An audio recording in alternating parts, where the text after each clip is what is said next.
Yeah, we get everything. Technology, awesome. We'll open for questions for Coach. How's Juwan doing? Juwan, he made it through a lot of practice today, and hopefully he feels good in the morning, and we'll get another opportunity tomorrow to see how he doesn't shoot around, and see if we can get something out of him. If he is available, we're going to be careful. We're probably not going to have him out there, in a 30-minute stint if he does play, but hopefully get him back. Obviously, from a physicality standpoint, he helps us in a big way, and that's been the knock on our team, rightfully so, is we're not consistent enough in the physicality department. We've had 3 really, really tough days in a row, and I really didn't care what their loads looked like.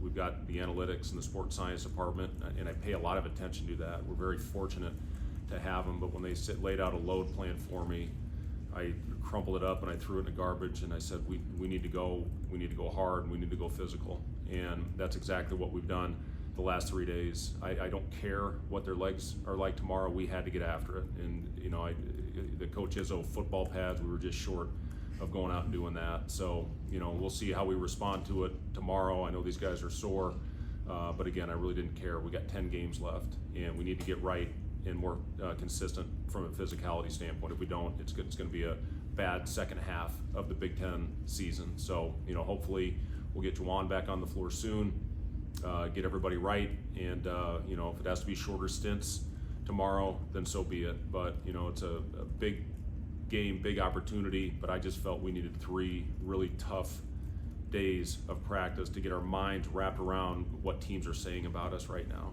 And I know everybody's report is go in there, if you play harder to them, when things get tough, they've been getting softer. So we needed to set the tone in practice. Our guys did that, and hopefully that carries over in the game at 7:30 tomorrow night.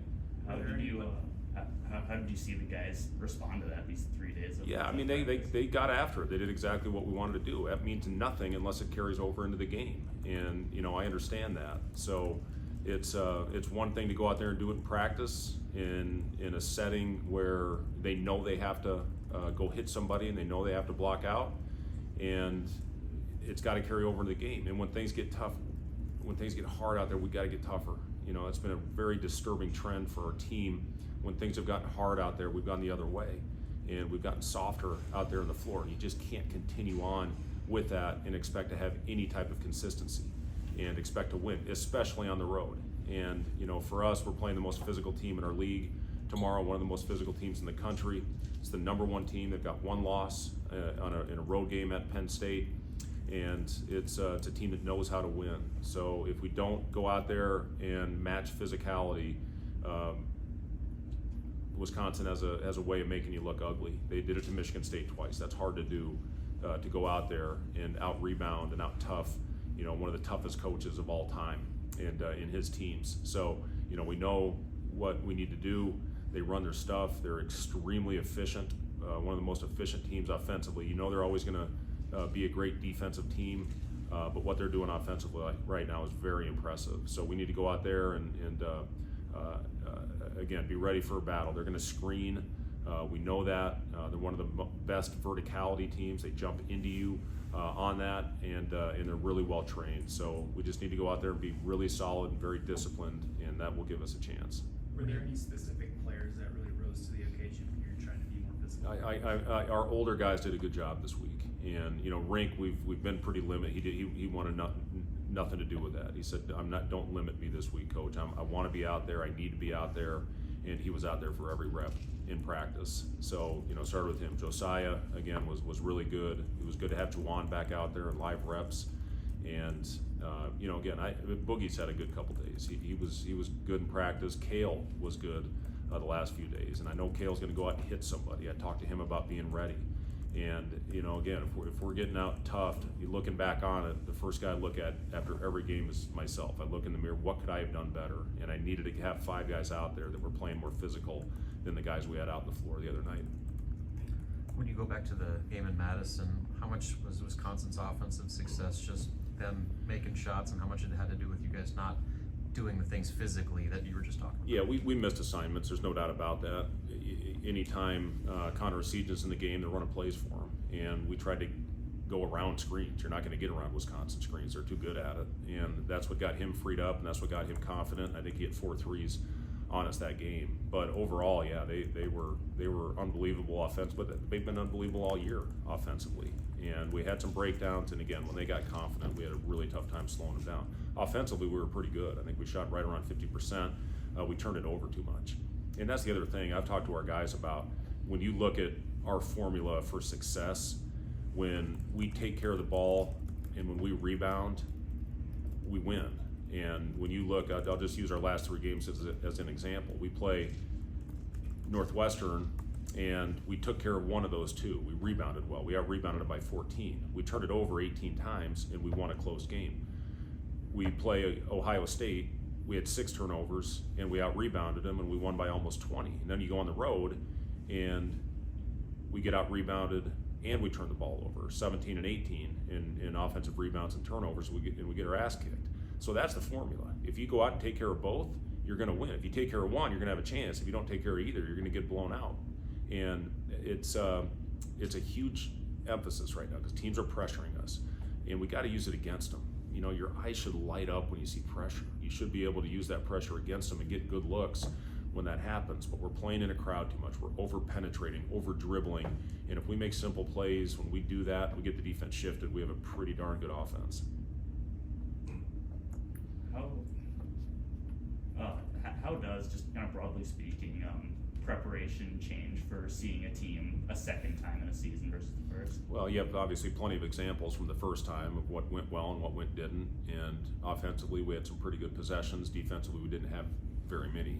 And it's, I guess that's the biggest thing, Wilson, is, you know, obviously you can look back on the first time and then you got to adjust. You got to make adjustments from things that you did well, and then obviously things where you got exposed. So that's been the big thing is going back, watching a lot of film. This is the first time we've had 3 days prep, I think, actually on the floor. We had an off day and then had 3 days to prepare. So we were able to watch a lot of film with our team, and now we got to go out and execute the game plan and have scout discipline.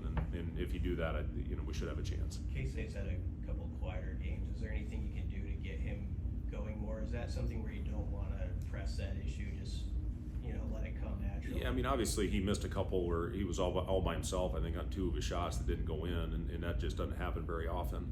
After making his first one of the game, he hit the first shot to put us up. And I'll say this, you go back, look at that Maryland game, we threw the first punch. We get up 10 right away. That should be, especially in an early game, a great sign. But when you go away from what's making you successful, it's you're going to struggle, and that's exactly what we did when we started turning it over, and then they just started pounding us from a physicality standpoint. But we need to do a better job of finding Casey. When we're in transition, he had a couple possessions where he was open, and we just didn't have the awareness to find him when we were doing a great job of that earlier in the season. CJ, got it going for us a little bit. I think he was the only guy in double figures for us in that game, but we need Casey to be aggressive.